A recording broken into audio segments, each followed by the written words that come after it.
오늘 우리는 왜 갈등할까요? 라는 제목으로 말씀 가운데 하나님의 은혜를 나누겠습니다. 사람들이 모인 곳에 빠지지 않고 있는 것이 갈등입니다. 사람이 모인 곳엔 갈등이 빠질 수 없지라는 이야기도 있습니다. 갈등이 일어나는 상황을 좋아하고 편안해하는 사람은 물론 없습니다. 그런데도 왜 사람들이 모이는 곳엔 항상 약간의 갈등이라도 의견 차이라도 있는 것일까요? 또 그 갈등은 점차 심해져서 우리가 입에 담지도 못할 결과로 다가가기도 합니다. 왜 이렇게 우리에겐 갈등이 없어지지 않을까 생각해 봅니다. 밤하늘에 달이 나를 쫓아오는 것처럼 느껴지는 그 기분처럼, 또 해가 나를 계속 쫓아오는 것처럼 우리가 가는 곳마다 갈등이 없는 곳은 없습니다. 하루를 마치고 집에 앉아서 뉴스를 볼 때에도 마찬가지입니다. 하루 동안 있었던 많은 갈등으로 인해 생겨난 그 사건들을 뉴스에서 이야기하고 있습니다. 우리가 살아가는 이 세상에는 하루도 빠짐없이 방방 곳곳에서 갈등이 생겨납니다. 갈등으로 인해서 다툼이 일어났다는 이야기, 또 갈등으로 인해서 파업을 한다는 이야기, 이웃 간의 폭력을 행사했다는 이야기, 심지어 연인과의 갈등으로 그 사이가 틀어졌다는 이야기, 더 나아가서 한 가족 안에서의 갈등으로 사고가 났다는 이야기 등 많은 이야기들이 갈등으로 벌어지는 일들입니다. 이런 것들을 남의 이야기라고 생각하면 큰 오산입니다. 잘 들여다보면 내가 어느 순간에는 갈등의 주역이 되기도 하고 나의 생각으로 인해 갈등이 벌어지기도 하기 때문입니다. 그러니 우리는 언제나 나의 모습을 되돌아보고 나의 모습을 거울처럼 들여다보며 생활하는 우리들이 되어야 할 줄 믿습니다. 하나님의 말씀인 이 성경에서도 갈등이 있는 이야기는 빠짐없이 등장하고 있습니다. 성경에서 나타나는 갈등 중 그 첫 번째는 무엇일까 한번 생각해 봤는데, 우리 유치부 어린이들과 함께 나누는 말씀에서 최근 창세기 말씀을 나누고 있습니다. 그곳에서 보면 아이들과 함께 나눌 때 가인과 아벨의 이야기를 나눕니다. 하나님은 이 세상을 말씀으로 창조하셨습니다. 그리고 마지막 날에 하나님의 형상을 닮은 우리 사람을 만드시고 그 사람의 코에 생기를 불어넣어 주셔서 사람이 생명이 되게 만들어 주셨습니다. 그것이 아담입니다. 하나님께서는 이 아담에게 이 세상 모든 것에 이름을 지어라 라고 말씀하시고 그 이후에는 하와라는 짝을 만들어 주십니다. 모두가 아시는 이야기지만 이들이 에덴 동산에서 살아가다가 뱀의 속삭임에 넘어가서 선악과를 먹게 되고 하나님과의 약속을 어기고 죄를 짓게 됩니다. 그러면서 자신들이 벌거벗은 몸이 부끄럽다라는 것을 알게 되며 에덴 동산 밖으로 내쫓아집니다. 그 이후에 그 둘 사이에서 태어난 아들들이 가인과 아벨입니다. 가인은 농사를 짓는 사람이었고 아벨은 양을 치는 목자였습니다. 어느 날 가인과 아벨이 하나님께 제사를 드렸습니다. 가인은 땅에서 난 소산을 하나님께 드렸고 아벨은 양의 첫 새끼를 하나님께 드렸습니다. 그 결과 어떻게 됐는지 다 아시죠? 하나님께서는 아벨의 제사만 받으시고 가인의 제사는 받지 않으셨다 말씀하고 있습니다. 그렇다면 이 가인과 아벨 사이에서 일어났던 갈등의 원인은 하나님이 가인의 예배를 받아주셨지 않기 때문일까요? 잘 생각해보면 하나님께서 예배를 받아주시지 않으셔서 일어난 갈등이 아니라 가인이 하나님께 대하여 왜 제가 드리는 제사는 받아주시지 않으십니까? 라고 분을 참지 못하고 분을 냅니다. 또한 더 나아가서 안색이 변했습니다. 창세기 4장 5절 말씀을 제가 읽어보겠습니다. 가인과 그의 재물은 받지 아니하신지라 가인이 몹시 분하여 안색이 변하니 라고 말씀하고 있습니다. 하나님께서 자기가 드린 이 제사, 이 재물을 받지 않으시자 가인은 마음속에 화가 났습니다. 그 분함으로 인해 얼굴빛까지 변했습니다. 숨기지 못하는 거죠, 그 화를. 하나님은 이런 가인에게 말씀하십니다. 어찌하여 내가 화를 내느냐? 얼굴빛이 달라지는 까닭이 무엇이냐? 내가 올바른 일을 하였다면 어찌하여 얼굴빛이 달라지느냐? 내가 올바르지 못한 일을 하였으니 죄가 너의 문에 도사리고 앉아서 너를 지배하려고 한다. 너는 그 죄를 잘 다스려야 한다 말씀하십니다. 우리는 우리의 마음을 잘 다스려야 합니다. 잠언 16장 32절 말씀에 노하기를 더디하는 자는 용사보다 낫고 자기 마음을 다스리는 자는 성을 빼앗는 자보다 나으니라. 아멘. 가인은 하나님의 거절에, 하나님이 자신의 예배를 받지 않으심에 상처를 받았습니다. 그때 제가 앞에서 이야기 드렸던 것처럼 거울을 보듯이 내 예배는 왜 받지 않으셨을까? 내가 회개하지 못한 죄가 있는가? 내가 하나님의 말씀에 따르지 못했는가? 생각해 보는 것이 먼저여야 할 것입니다. 그러나 가인은 하나님께 화를 내는 것을 먼저 했습니다. 그 화를 내 마음을 다스리지 못하고 하나님께 모두 쏟아냈습니다. 우리는 모두 각자의 삶에서, 일터에서, 가정에서 살아가고 있습니다.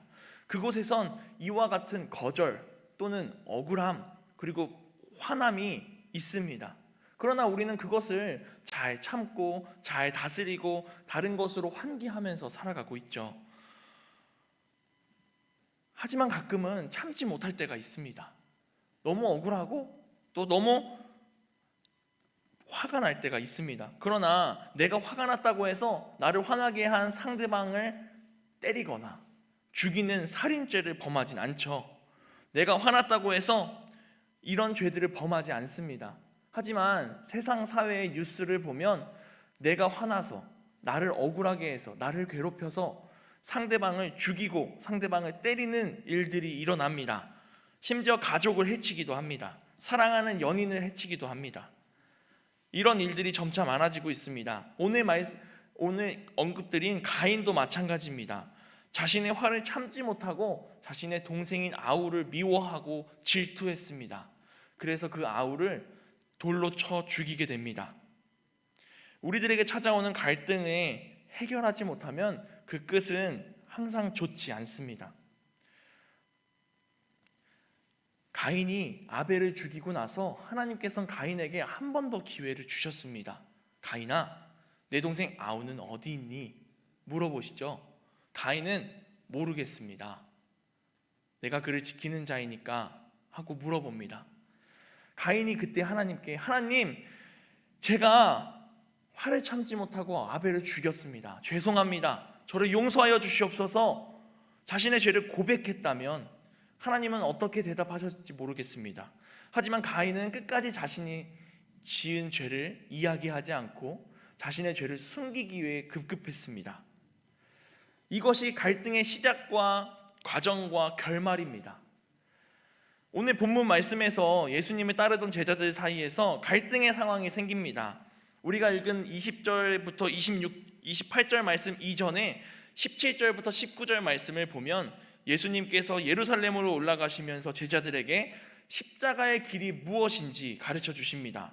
그리고 십자가로 죽음은 그것으로부터 끝나는 것이 아니라 반드시 그 이후에 부활이 있을 것임을 말씀하셨습니다. 예수님께서 제자들을 이렇게 가르치시던 그때 20절 말씀에 한 어머니가 등장합니다.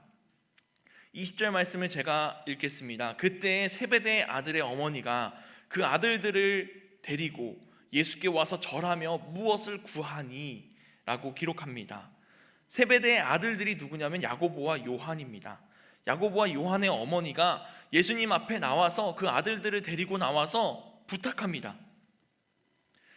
나의 두 아들을 주의 나라에 하나는 주의 우편에 하나는 주의 좌편에 앉게 명하소서.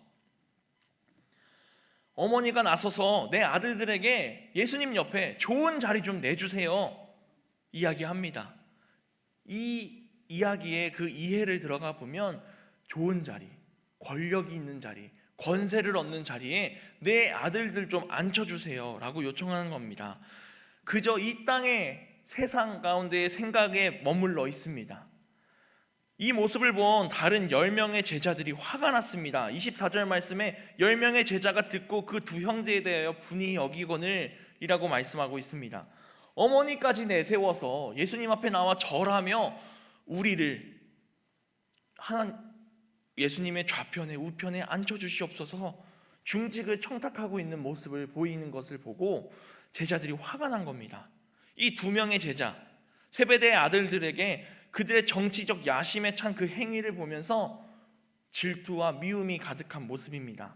그러나 이렇게 화내는 반응 역시 다른 10명의 제자들도 그 자리를 탐하고 있었다라는 것을 알 수 있습니다. 예수님의 말씀의 본질과 십자가 고난을 통해서 세워질 그 하나님 나라를 그저 이 땅의 권세와 이 땅의 권력으로 생각하고 그 자리에 앉고 싶어 한다는 것입니다. 예수님께서는 계속해서 반복해서 제자들에게 십자가 구원의 말씀과 부활의 말씀과 하나님 나라, 천국에 들어가는 말씀을 전해주셨습니다.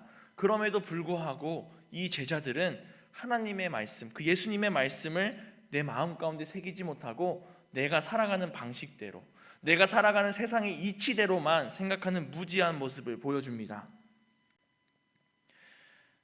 이것이 갈등의 원인입니다. 예수님께서 내가 이제 십자가를 지러 간다라고 알려줘도 무슨 뜻인지 이해하지 못하는 제자들을 보며 자신들끼리 의심하고 미워하고 질투하는 제자들의 모습을 보면서 예수님은 어떤 마음을 가지고 계셨을까요?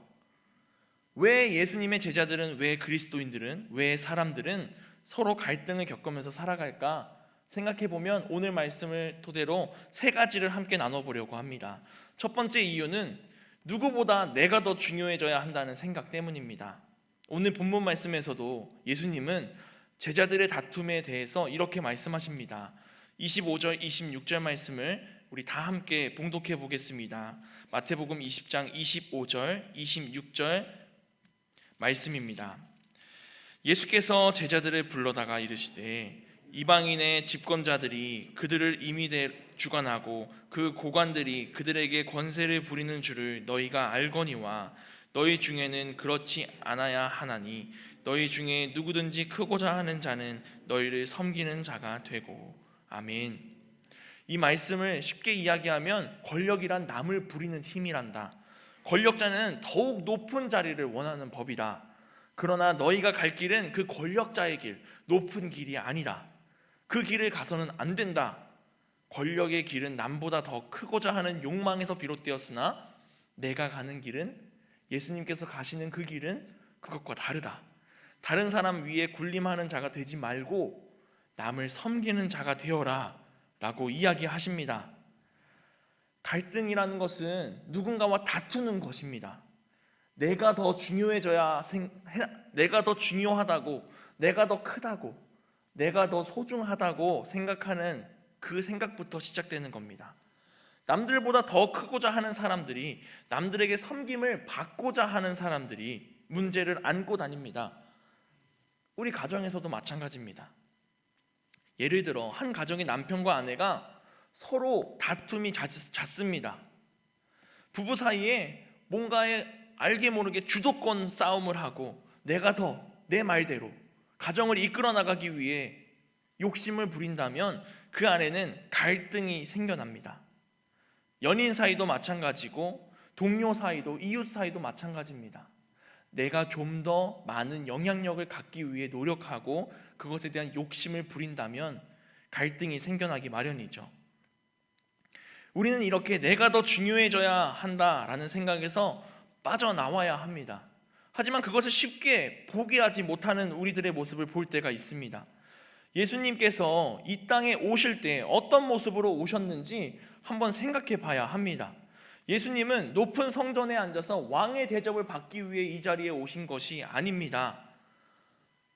예수님은 낮은 자리에 마구간에서 태어나셨습니다.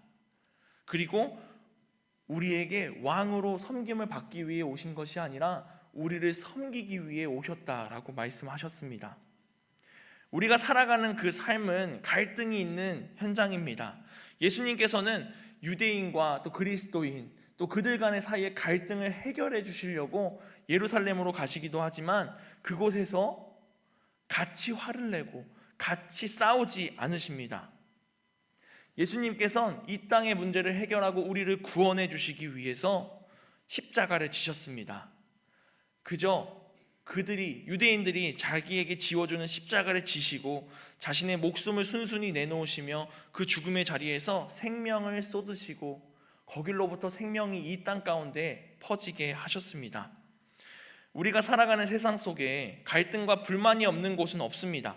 일을 하다 보면, 또 같이 생활하다 보면 갈등의 상황에 놓일 때가 있고 또 불만이 생길 때가 있습니다. 그러나 말씀을 찾아보면 딱 한 곳은 그런 갈등과 불만이 없었습니다. 나를 생각하지 않고 서로를 사랑하는 공동체가 성경 말씀에 등장합니다. 그것은 바로 초대교회 공동체입니다. 교회라는 곳이 생겨나면서 이 사람들이 살아가던 그 사회에 이상한 일이 생겼습니다. 누가 요구하지도 않았고 부탁하지도 않았는데 집을 팔고 밭을 팔아서 서로를 도와줬습니다. 또한 예수님의 말씀을 전하는, 예수님의 복음을 전하는 사도들 앞에 내려놓았습니다. 다른 사람들을 돕기 위해서 자신의 소유를 팔아 나눠줬습니다. 먹는 것도 나눠 먹고 재물도 나눴습니다. 그러니 그들 사이에 가난한 사람이 있었을까요? 없었습니다. 부자가 가진 것을 가난한 사람들에게 도와주니 같은 처지가 되는 것입니다. 이것이 교회의 모습입니다. 우리가 살아가는 그 삶, 가정, 주변 환경에 갈등이 넘친다고 할지라도 그리스도인들은 하나가 되어야 합니다. 우리는 함께 맞서 싸우는 방법을 갈등으로 해결하는 것이 아니라 예수님의 모습처럼 사랑으로, 복음으로 문제를 해결하길 소망합니다. 예수님은 천국은 먼저 된 자가 먼저 들어가는 곳이 아니다, 나중된 자가 먼저 들어갈 수 있다라고 말씀하셨습니다. 내 것을 내려놓고, 내가 가장 중요하다는 생각을 내려놓고 예수님을 닮아가며 초대교회와 같이 하나가 되는 우리 성도님들 되시길 소망합니다. 갈등이 일어나는 두 번째 이유는 무엇이냐면 내 것이 아닌데 내 것이라고 생각하기 때문입니다. 성경 말씀 속에서 나타나는 갈등들을 찾아보면 또 포도원 주인과 그 품꾼들의 비유가 있습니다. 마태복음 20장 말씀에 기록되어 있는데요, 포도원 주인이 자기 포도원에서 일할 일꾼들을 모았습니다. 아침 9시에 일을 시작한 사람, 또 12시에 일을 시작한 사람, 3시에 시작한 사람, 5시에 시작한 사람, 이렇게 나뉩니다. 마지막에 5시에 일을 시작한 사람은 1시간만 일했습니다. 그런데 그 포도원 주인은 모두에게 동일하게 한 데나리온을 줍니다.